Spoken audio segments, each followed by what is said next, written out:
Hello viewers, আসসালামু আলাইকুম। আপনারা যারা ফেসবুক কন্টেন্ট ক্রিয়েটর নিয়মিত ভিডিও আপলোড করে যাচ্ছেন আপনাদের পেজের মধ্যে বা প্রোফাইলের মধ্যে, কিন্তু দীর্ঘদিন থেকে এই যে ভিডিও আপলোড করে যাচ্ছেন, আপনার কন্টেন্ট মনিটাইজেশন টুলসটা আপনি পেয়ে গেছেন অথবা সেটআপটা করে দিয়েছেন, কিন্তু এখন কিন্তু আগের তুলনায় কিন্তু এখন ইনকামটা একটু কম।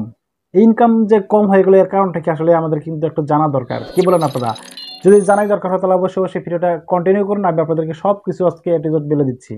ওকে, তো যাই হোক, আমি ফার্স্ট অফ অল যে কথাটা বলবো সেটা হচ্ছে, মনে করেন আপনি একটা ফেসবুক পেজ আপনি ক্রিয়েট করেছেন, আপনার সেই পেজের মধ্যে প্রচুর পরিমাণ ভিউজ হচ্ছে, কিন্তু প্রচুর পরিমাণ এখানে কিন্তু রিভিনিউ জিনের কথা কিন্তু হচ্ছে না। কারণ হচ্ছে, মনে করেন ফেসবুক টিম আপনার এখানে আপনার সেই ভিডিও রিলস ভিডিও বলুন, লং ভিডিও বলুন, সেখানে কিন্তু আপনার কি হচ্ছে, অ্যাড শো করানোর যেভাবে কথা ছিল এখন কিন্তু সে আগের মতো সে অ্যাডটা শো হচ্ছে না, অর্থাৎ মানুষকে দেখাচ্ছে না। এর মোট কারণ হচ্ছে, আমি বলে দিচ্ছি, সেটা হচ্ছে মনে করেন যে আপনারা যারা যারা এই স্পন্সর যারা রয়েছে, মনে করেন একটা বাংলাদেশে একটা কোম্পানি রয়েছে, যে কোম্পানিটা মনে করেন যে একটা শ্যাম্পু নিয়ে বলেন অথবা যে কোনো একটা তেল নিয়ে, সাবান নিয়ে, যে কোনো একটা আপনার কি বলে ওই সেই ফেসবুকে ভিডিওটা আপলোড করার মাধ্যমে। এখন কথা হচ্ছে, আপনার যে অ্যাডটা চলে আসবে আপনার সেই ভিডিওতে, আপনার সেই রিলস ভিডিওর মধ্যে। তখন কথা হচ্ছে, যখন আপনার সেই ভিডিওগুলো মানুষের আসতেছে দেখতেছে, কিন্তু যখন সেই একটা অ্যাড চলে আসে সেই সময় কিন্তু কী করতেছে, সেই অডিয়েন্স যারা রয়েছে বা আপনার যারা অডিয়েন্স রয়েছে তারা কিন্তু সেই ভিডিওটা দেখতেছে না। এই ভিডিওগুলো না দেখার কারণে কিন্তু তারা কি হচ্ছে, যে আসলে প্রকৃতপক্ষে আমরা তো এই ফেসবুকে অ্যাড দেখাচ্ছি, অ্যাড দেওয়ার পর আমাদের এখানে কি জন্য কোন কাস্টমার আসতেছে না কেন, তাই না? তারা কিন্তু আসলে যারা ব্যবসা করে তারা ব্যবসায়ী, কিন্তু তারা একটা চিন্তাধারা থাকে মাথার মধ্যে, যার জন্য কিন্তু তারা কি করে, যে আমরা যদি ব্যবসায় করি, যদি ব্যবসা করার জন্য আমরা যেহেতু কি করতেছি, অ্যাডভার্টাইজ করতেছি, আমরা বিভিন্ন ফেসবুকে আমরা অ্যাড ক্যাম্পেইন করাচ্ছি, কিন্তু আমাদের কোম্পানিতে তো আগের মতো সেল হচ্ছে না, অথবা আগের মতো তো আমাদের এখানে কোনো একটা প্রোডাক্ট সেল হচ্ছে না। তাহলে আমরা সেই ফেসবুকে যারা যারা কন্টেন্ট ক্রিয়েটর আছে বা ফেসবুক টিমের কাছে আমরা এটা দিয়ে কি করব? এর জন্য কিন্তু অনেকে কি করতেছে, যে যারা যারা ব্যবসা করে তারা বলতেছে যে আমরা আর ফেসবুকে আমরা অ্যাড ক্যাম্পেইন করাবো না। কারণ হচ্ছে অ্যাড ক্যাম্পেইন অ্যাড রান হচ্ছে না, সঠিকভাবে অডিয়েন্সগুলো আমাদের সেই ভিডিওটাগুলো দেখতেছে না বা আমাদের সেই অ্যাডটা দেখতেছে না। যার জন্য কি করতেছে, যারা বিজনেস পার্সন বা যারা বড় বড় বিজনেস কোম্পানি আছে, তারা কি করেছে, সে ফেসবুকের মধ্যে আর নতুন করে আর অ্যাড দিচ্ছে না। এভাবে কিন্তু অনেকেই কিন্তু মুখ ফিরে নিয়েছে, শুধু আমাদের বাংলাদেশে না, বিভিন্ন দেশে বিভিন্ন কান্ট্রিতে। হ্যাঁ, এরা কিন্তু দেখতেছে যে আসলে প্রকৃতপক্ষে তাদের অ্যাডগুলো মানুষ দেখতেছে না, শুধুমাত্র সেই ভিডিও বা যারা ভিডিও মেক করে তাদের ভিডিওগুলো দেখে।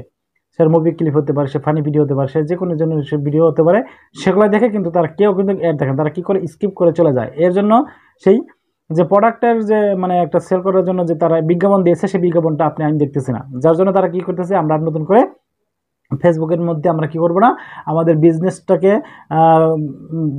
বিজনেসের যে আমাদের এই প্রোডাক্ট রয়েছে, এই প্রোডাক্টের জন্য আর অ্যাডভার্টাইজ আমরা শো করাবো না। যার জন্য ফেসবুক টিম কিন্তু আমাদেরকে আগের মতো এখন আর সেই রিভিউ দিচ্ছে না, বা আমাদের যে ডলার আগে সেন্ট জমা জমা হতো, এখন সেই আগের মতো কিন্তু জমা হচ্ছে না। এটা কিন্তু মেন একটা বিষয় রয়েছে। তো আরও কয়েকটা বিষয় রয়েছে, সেটা হচ্ছে, আপনার মনে করেন যে আপনি একটা ফেসবুক পেজের মধ্যে আপনি ভিডিওর লং ভিডিও আপলোড করেছেন। সেই লং ভিডিওতে কিন্তু মানুষ যখন দেখা শুরু করে, যখন হঠাৎ করে হুট করে একটা ভিডিওতে একটা অ্যাড চলে আসে, সেই অ্যাডটা দেখেই না। আর দ্বিতীয় কথা হচ্ছে, বাংলাদেশে এবং শুধু বাংলাদেশ না, প্রায় সারা বিশ্বে বর্তমানে কিন্তু সবাই জানে যে ফেসবুক হচ্ছে একটা টাকার খনি বা টাকার মেশিন, যেখান থেকে ভিডিও আপলোড করার সঙ্গে সঙ্গে কিন্তু আমাদেরকে কী দেয়, আমাদেরকে ডলার দেয়। আসলে প্রকৃতপক্ষে আসল ঘটনা হচ্ছে, এখন কিন্তু কন্টেন্ট ক্রিয়েটরের জগতে কিন্তু বর্তমান কন্টেন্ট ক্রিয়েটররা বৃদ্ধি পেয়ে গেছে, যার জন্য অনেকে চাচ্ছে যে আমরা আসলে সবাই কন্টেন্ট ক্রিয়েটর হয়ে গেছি, যার জন্য আমরা কেউ কারো ভিডিও দেখি না। যার জন্য এই সমস্যাটা হয়ে গেছে। আস্তে আস্তে কিন্তু হয়তো বা আর ভবিষ্যতে কী অবস্থা হবে এটা তো আসলে আমরা জানি না। তো যাই হোক, আমরা কি করব, যে এখন আমাদের কাজ হচ্ছে, যদি আমরা ফেসবুক থেকে টাকা ইনকাম করতে চাই, তাহলে আমাদেরকে আরও ভালো কোয়ালিটি ফুল ভিডিও আপলোড করতে হবে, যাতে করে এগুলা দর্শকের চাহিদাপূর্ণ হয়, যাতে করে দর্শক আপনার এই ভিডিওগুলো পছন্দ করে দেখে।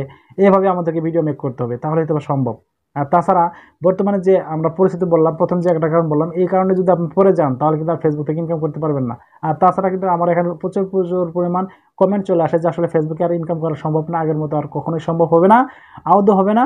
তাই আমরা এখন ফেসবুকে ইনকাম করার চিন্তা বাদ দিয়েছি, আমরা এখন ইউটিউবে প্রবেশ করব। তাহলে ইউটিউবে এখন কী কী কাজ করা যায়, এখন ইউটিউবে সেই কন্টেন্টগুলো আপলোড করবে, সেখান থেকে মনিটাইজেশন করে ইনকাম করবে, এরকম কিন্তু অনেকে চিন্তা করেছে। তো আমি যেটা মনে করি, হয়তো বা বর্তমানে কিন্তু ফেসবুকের মধ্যে বিভিন্ন রকমের আপডেট চলে আসছে, সে হয়তো বা আস্তে আস্তে আস্তে আস্তে এগুলো সমাধান হতে পারে। আগে কিন্তু এই কন্টেন্ট মনিটাইজেশন টুলসটা কিন্তু ছিল না, এখন চলে আসছে। হয়তো বা একসময় প্রত্যেকে আমরা কন্টেন্ট মনিটাইজেশন টুলসটা পেয়ে যাবো, হয়তো বা আমাদের পেজের মধ্যে প্রোফাইলের মধ্যে ভালো একটা রেভিনিউ জেনারেট হতে পারে। তবে এটা কিন্তু অনেকটাই মানে ধীর গতিতে আগাচ্ছে, ফেসবুক টিমটা একদম ধীর গতিতে আগাচ্ছে। বিশেষ করে যারা কন্টেন্ট ক্রিয়েটর রয়েছে তারা কিন্তু ডিমোটিভেট হয়ে যাচ্ছে।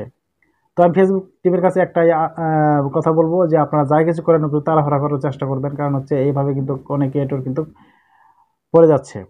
তো ভিউয়ার্স, এই ছিল আজকের ভিডিও। আপনাদেরকে জাস্ট একটা ইনফরমেশন দেওয়ার জন্য এই কাজটা করলাম, যে আসলে কিন্তু ফেসবুকে কিন্তু আগের মতো ইনকাম নেই, এখন কিন্তু অনেকটাই কমে গেছে, যার জন্য অনেকে কিন্তু ডিমোটিভেট হয়ে কিন্তু ইনকাম করা বাদ দিয়ে এবং কি দ্বারা কন্টেন্ট তৈরি করা বাদ দিয়েছে।